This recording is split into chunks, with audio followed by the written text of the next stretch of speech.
Primeiro lugar, educação. Bom dia, boa tarde, boa noite, dependendo de quando você estiver vendo esse episódio.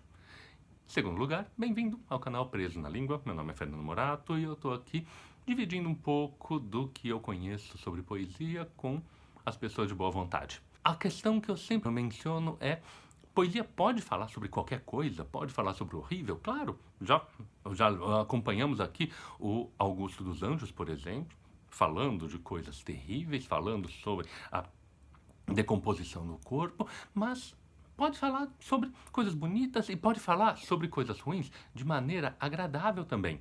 Ela não precisa ser necessariamente depressiva. Um assunto que às vezes assusta muita gente e que muita gente tenta evitar trabalhar, tenta evitar mencionar, é a morte. Uma bobagem, porque a morte, no final das contas, é uma das experiências pelas quais todos vamos ter que passar. Não vai ter saída. Então, por que não encará-la de frente? Por que ficar fingindo que a morte não existe, que não é uma realidade? Sobre isso, um dos poemas mais interessantes que eu conheço é um poema do Bruno Tolentino. Vamos olhar para a poesia? Olha pra poesia. Olha pra poesia. Olha pra poesia. Olha pra poesia. Olha pra Olha pra poesia. Olha pra poesia. Olha pra poesia. Olha para a poesia.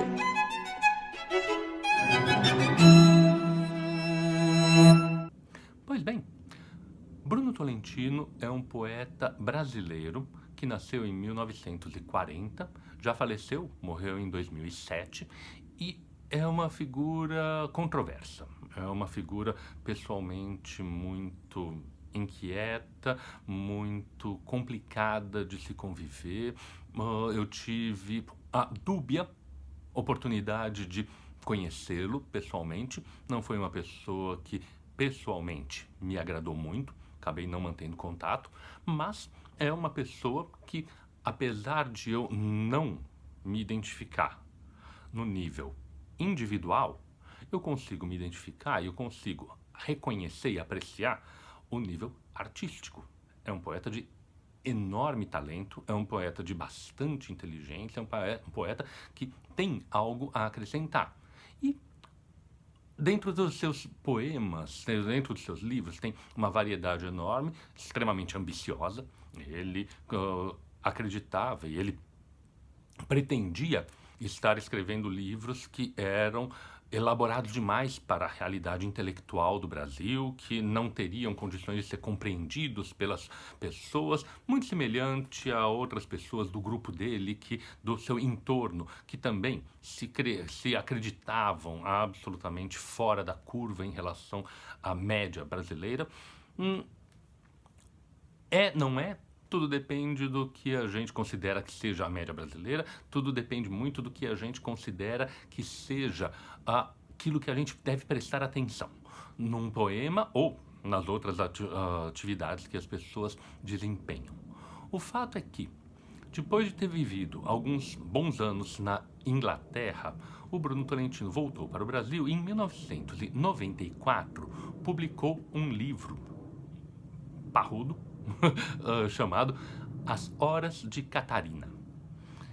É um livro que quebrou um pouco certo paradigma de poesia na língua portuguesa, ou pelo menos no Brasil, porque é um livro, como eu mencionei, parrudo, é um livro de certo volume, de poemas longos, em muitos casos. Muitas vezes os livros de poesia são extremamente curtos, são extremamente rápidos, porque os poemas também são extremamente curtos, e não era o caso aqui. Ele trabalhava também com muitas formas fixas, com formas da tradição, e tudo isso foi uma coisa que causou um certo impacto. Eu me impressionei muito quando li o livro pela primeira vez, e na oportunidade que tive de conhecê-lo, inclusive, olha só, consegui um autógrafo dedicado diretamente a mim. Muito importante, super interessante.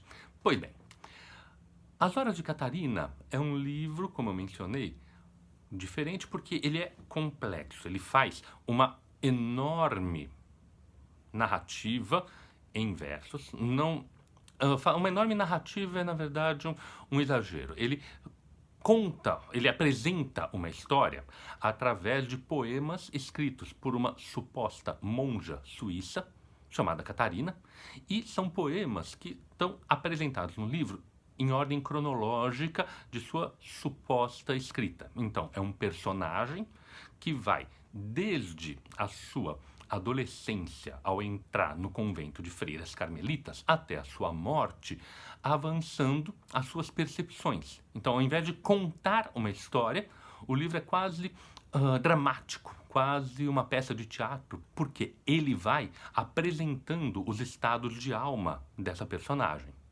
E o que me interessa aqui é um dos últimos poemas, quando a Catarina está à beira da morte e depois de vários poemas de imensa revolta durante a sua juventude, agora ela está vivendo um momento de aceitação.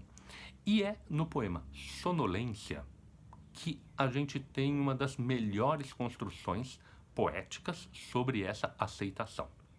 Vamos ver. Sinto-me uma pluma, já fui um buquê, mas não sei porquê, fui virando espuma, e aqui nesta bruma em que mal se vê, vão-se-me uma a uma as pétalas. Dê no que der, o outono tem como um sabor de fim, de abandono, facilita o sono, um sono sem cor, sem peso, sem dono. É um poema singelo, é um poema curto. Se olharmos para a forma dele, é o nosso bom e velho soneto, mas com uma métrica particular, porque são versos de 5 sílabas. Sinto-me uma pluma, sinto-me uma pluma, versos de 5 sílabas, redondilhos menores. E um fato que é bastante interessante, já mencionei que poesia é uma boa realização linguística de certas ideias. Aqui, o poema que fala de sonolência é um poema um pouco sonolento de verdade. Uma das imagens mais visuais é o outono, é a bruma, toda essa indefinição que se reconstrói através do som. Um poema de versos muito curtos, de rimas bastante marcadas, e rimas que, preste atenção, são todas feitas com vogais fechadas. Pluma, buquê, que, espuma, de, outono, abor, abandono, sono. Todas essas palavras têm a sílaba tônica, a sílaba forte, ou seja, aquela que se realça na musicalidade do texto, são sílabas que são fechadas, faladas com a boca fechada. O.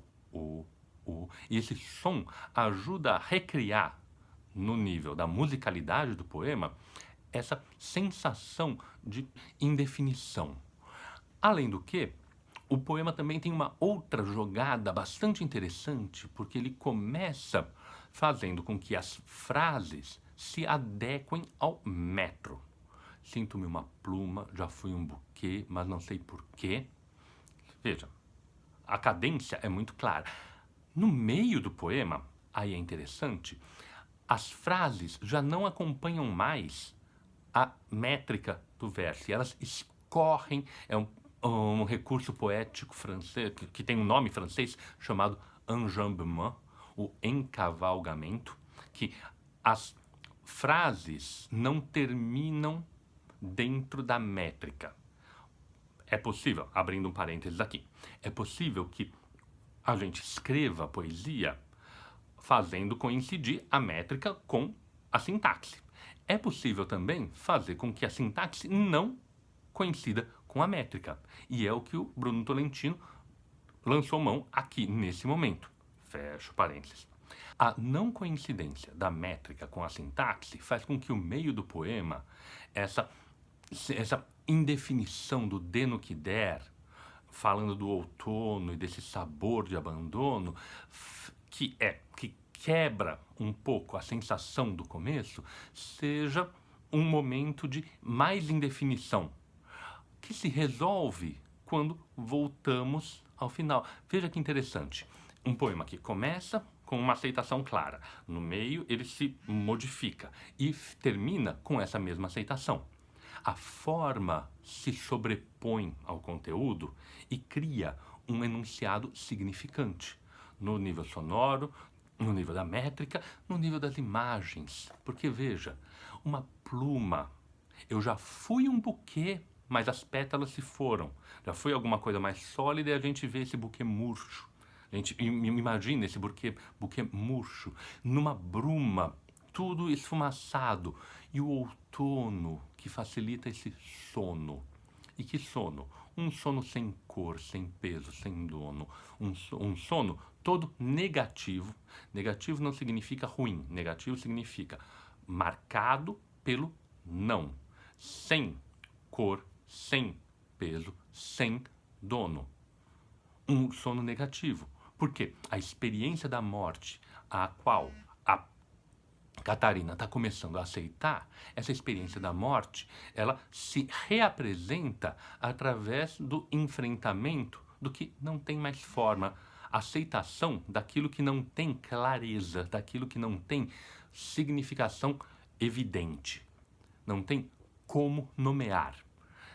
É uma construção realmente brilhante, é uma maneira interessantíssima de realizar materialmente uma ideia que nem sempre é confortável e que acaba sendo reconfortante no sentido de que, mesmo que seja pelo negativo, ela dá um pouco mais de materialidade para essa experiência que a gente tem que enfrentar e que não tem alternativa, é melhor aceitar do que querer se debater.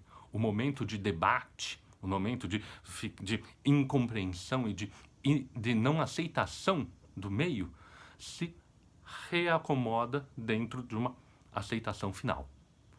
Você concorda com essa visão? Acha que ela faz sentido? Você acha que as coisas podem ser reconhecidas assim? Você acha que um tipo de poesia desse gênero pode ajudar a uma aceitação maior de problemas mais sérios, diferente daquela aceitação superficial do vai passar, não se preocupe, e essas coisas muito ingênuas? Veja o que você acha, mas, como sempre, olha de novo para a poesia. Vamos olhar para a poesia?